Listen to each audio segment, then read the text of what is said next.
In a time before history, on a continent that would become the cradle of life, the line between hunter and hunted was perilously thin. Here, a family band, our earliest ancestors, rests under the oppressive sun, unaware that the age-old cycles of nature are about to test them. Meanwhile, a different kind of life, ancient and powerful, moves with singular purpose across the parched earth. This is the domain of the python, a creature of instinct, driven by a rhythm as old as the land itself. It seeks a sanctuary, a place of refuge not only for itself, but for the future of its lineage, hidden deep within a fallen log. Inside this hollowed tomb lies a clutch of life, a promise of continuity, guarded by the silent, patient mother. She coils around her precious eggs, a living fortress of muscle and scale, awaiting the moment of their birth. But they are not alone in this vast wilderness. Another being, driven by a nascent curiosity and a gnawing hunger, begins to wander. For now, the great snake leaves her nest, compelled by her own need to hunt, trusting the savannah to keep her secret safe. She moves with an ageless grace, a ripple of power flowing over the baked and broken ground, a master of her world. Perched on the rocks, she surveys her kingdom, her unblinking eyes scanning for the faintest sign of prey. It is then that fate intervenes. The wandering hominid, guided by chance or some primal instinct, stumbles upon the hollow log. A discovery, a treasure trove unguarded in his eyes. There is not yet the foresight of consequence, only the immediacy of desire. He succumbs to a ravenous gluttony, cracking open the future of another species to satisfy the hunger of a moment. This simple, desperate act sets in motion a chain of events that will ripple through his small community, a lesson waiting to be learned in the harshest of ways. Far away, the python is demonstrating her own role in the great cycle, spotting an unsuspecting antelope, itself absorbed in the act of grazing. The antelope, unaware, continues its meal, a symbol of the vulnerability that all creatures share in this unforgiving landscape. The snake descends from her perch, a silent predator closing the distance, every movement calculated and precise. The strike is sudden, a blur of motion. It is the brutal, efficient calculus of survival, with no room for malice or mercy. Life is extinguished as the powerful coils envelop their prey, a stark reminder of the law that governs this world. As one life ends, another's transgression has reached its own conclusion. Sated and drowsy, the hominid rests, careless.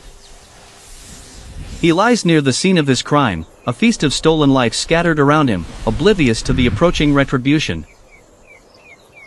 The snake, having fed, begins the journey back to her sanctuary, back to the life she has created.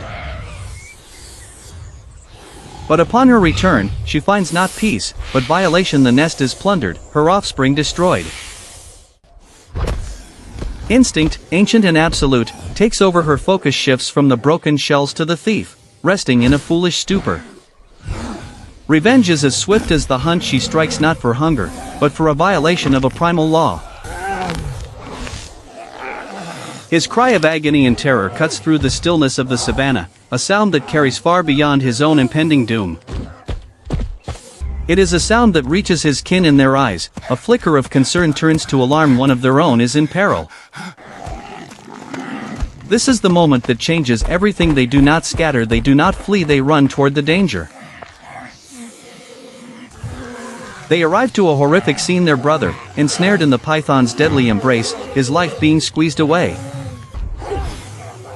Fear is present, but something stronger is taking hold. The instinct to protect the group, the birth of collective action. They surround the great snake, their postures shifting from terror to aggression. They will not let their companion perish. With primitive clubs, they begin their assault, a desperate, chaotic dance of survival against a powerful foe. Each blow is a risk, but they fight as one, their individual weaknesses overcome by their shared purpose. The snake, wounded and overwhelmed, finally relinquishes its grip. Their unity has triumphed over its solitary power. Injured and defeated, the ancient predator retreats, leaving behind a hard-won victory and a wounded warrior. They gather around their fallen comrade, his life hanging by a thread. The immediate danger is past, but a new challenge emerges. Now, it is not strength that is required, but tenderness. In this quiet moment, another evolutionary leap is made. One of them, using the tools of the mind, fashions a cup from a leaf and brings water from a nearby stream. This simple act of kindness, of providing comfort to the suffering, is perhaps the most profound tool they have yet discovered. They offer the water to their injured brother, a gesture of empathy that signals the dawn of a new kind of consciousness. As he revives, a collective understanding settles upon them. This land, their home, is filled with unseen dangers.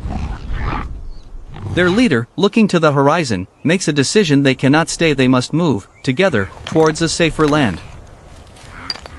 And so, they gather their meager belongings, no longer just a band, but a society, bound by a shared ordeal and a common purpose. They walk, not as scattered individuals, but as a unified whole, their steps falling into a determined rhythm. They have learned a vital lesson: their strength lies not in the hands of one, but in the hearts of many. Their journey takes them through the vast, indifferent landscape, pointing the way forward for one another. They are moving toward an unknown future, guided by the nascent light of foresight and cooperation. They reach a stream, a source of life, and pause to drink, reinforcing their bond with the natural world they seek to understand. Here, they see the flicker of fish in the clear water, a potential source of sustenance, a sign of hope. The sight delights them, a simple joy amidst the constant struggle, a reminder of the rewards their journey may hold. As more of their tribe joins, catching fish with their bare hands, it becomes a moment of shared discovery and celebration. They rest together by the water's edge, a community forged in crisis, now strengthened by shared experience and hope.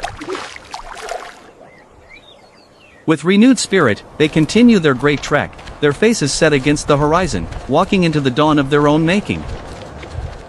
They pass herds of animals, no longer seeing them just as prey or threat, but as fellow inhabitants of this world.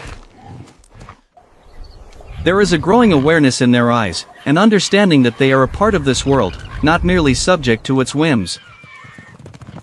The animals sense their passage, a new kind of presence on the savannah, and give them a wide berth. The family walks on, their upright posture a testament to the journey they have already made, both across the land and within themselves. They are becoming human, not by the tools in their hands, but by the compassion in their hearts and the wisdom in their minds. Their endless walk is the story of us all, a journey out of darkness, guided by the light of community, forever moving forward.